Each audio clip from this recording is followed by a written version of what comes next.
Competitive एक्झामची तयारी करत आहेत तर हे क्वेश्चन तुमच्या ओळखीचे असतीलच.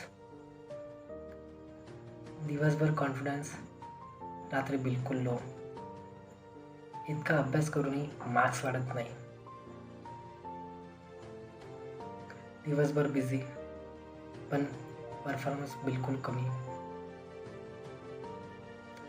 तर असं जर फील होत असेल तर हा व्हिडिओ नक्की तुमच्यासाठी आहे. आज आपण बोलणार आहोत खरी रियालिटी, डेंजरस मिस्टेक आणि स्मार्ट स्ट्रॅटेजी. सर्वात मोठा गैरसमज. काही विद्यार्थ्यांचा बिलीफ असतो जास्त तास अभ्यास म्हणजे सक्सेस. पण रियालिटी काय आहे? एक एक्झाम्पल घेऊयात.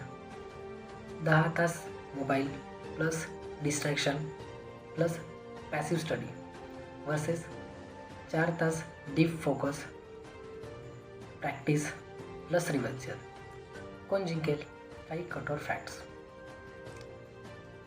कॉम्पिटिटिव्ह एक्झाममध्ये दरवर्षी लाखो विद्यार्थी अपिअर होतात. सिलेक्शन रेशो खूप कमी असतो. ॲव्हरेज तयारीसाठी लागणारा कालावधी 2 ते 5 वर्षे इतका असतो. खूपदा फेल्युअर हे इंटेलिजन्समुळे नाही तर स्ट्रॅटेजीमुळे असतो. एक्झाम कठीण आहे पण रँडम नाही. मोस्टली विद्यार्थी या चुका करतात. सिलेबस न समजून घेणे, नोट्स जमा करणे, बुक्स जमा करणे, PDF असो अथवा बुक्स असो या यूट्यूबवरून असो, कोणतेही एक नोट्स पेपर केलं तरी ओके आहे. रिव्हिजन न करणे, मॉक टेस्ट न देणे आणि कंपॅरिझन ट्रॅप या मोस्टली विद्यार्थी हे डेडली मिस्टेक्स करतात. कॉम्पिटिटिव्ह एक्झाम हे नॉलेज गेम नाही तर ते कन्सिस्टन्सी, पेशन्स आणि इमोशनल स्टॅबिलिटी गेम आहे. बहुतेक वेळा मोटिवेशन नाही राहणार पण अभ्यास करत राहणं हे महत्त्वाचं. तर आज जाणून घेऊया स्मार्ट प्रॅक्टिकल स्ट्रॅटेजीला. रूल आहे PYQ प्लस सिलेबस. PYQ माहीत करणं म्हणजे आपल्याला पेपर पॅटर्न समजून येतो आणि सिलेबस माहीत करणं म्हणजे आपल्याला वाचायचं काय नेमकं हे समजून येतं. दुसरा गोल्डन रूल आहे कमीत कमी रिसोर्सेस. म्हणजे कोणत्याही सब्जेक्टसाठी एक बुक प्लस एक नोट्स बस इनफ आहे. याच्या व्यतिरिक्त खूप जर आपण वाचलं या खूप जर डोक्याला ताप देण्यामध्ये ते कचरा करणं. तिसरं आहे रिव्हिजन. रिव्हिजन हा आपल्या कॉम्पिटिटिव्ह एक्झाममधला सर्वात महत्त्वाचा घटक आहे.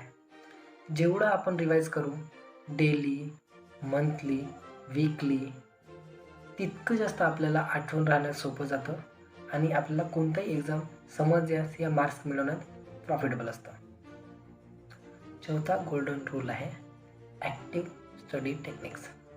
पॅसिव्ह स्टडी नको.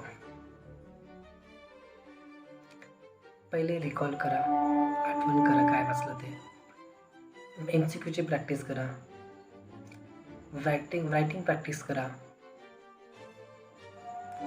सेल्फ टेस्टिंग करा. हे सर्व महत्त्वाचं असतं. पाचवा गोल्डन रूल आहे मॉक टेस्ट. जरी तुमची स्टडी झाली नसेल या अभ्यास झालेला नसेल तरी मॉक टेस्ट द्या. त्याच्याने आपल्याला टाईम मॅनेज कसा करायचा ते कळतं. एक्झामचं फिअर कमी होतं. मार्क कमी येतील तरी प्रॉब्लेम नाही आहे पण देणं हे महत्त्वाचं आहे. सहावा गोल्डन रूल आहे मेंटल हेल्थ मॅनेजमेंट. अभ्यास करता करता 25-30 मिनिटांनी 5 मिनिटाचा ब्रेक घ्या. पुरेशी झोप घ्या. थोडंसं कुठेतरी फिरून या जर मन लागत नसेल तर. प्रिपरेशन फेज हा सगळ्यात लोनली असतो. रिझल्ट दिसत नाही मात्र एफर्ट्स सतत असतात. नो प्रोग्रेसपेक्षा स्लोली प्रोग्रेस बेटर. मला असं वाटतं. जर तुम्ही खरंच सिरियस ॲस्पिरंट असाल तर रँडम स्टडी सोडा आणि सिस्टमॅटिक स्टडीला सुरुवात करा. कमेंटमध्ये सांगा तुम्ही कोणत्या कॉम्पिटिटिव्ह एक्झामची तयारी करतायत.